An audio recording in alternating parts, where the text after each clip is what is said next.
Hello বন্ধুরা, তো দেখো তোমরা সবাই যে পার্ট 2তে আমি কই আইছিলাম। তো অ্যাকচুয়ালি আমি হাতিমুরা মন্দিরে আইছি। তো হাতিমুরা মন্দিরে আইয়াই প্রথমে আমি ঠাকুরের ঘন্টি শন্টি বাজাইয়া সেই মন্দিরের ঘন্টি বাজাইয়া তারপরে আমি মন্দিরের ভিতরে প্রবেশ করলাম। তো প্রবেশ করার পরে আমি ঠাকুরের পূজা করলাম, ফুল বেলপাতা দিয়া, ধুতরা ফুল সব কিছু যা যা লাগে আর কি দিয়া পূজা করে আমি সবগুলা জিনিস আমি ওখানে মানে ক্লিপগুলো নিতে পারি নাই।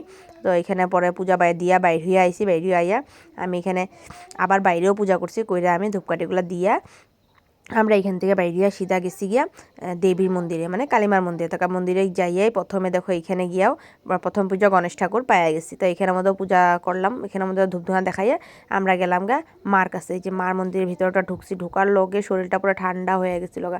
পরে এখানে পূজা টুজা হয়ে গেছে গা, আমগো পূজা টুজা হয়ে যাওয়ার পরে বাইরে হয়ে গেছি আমরা।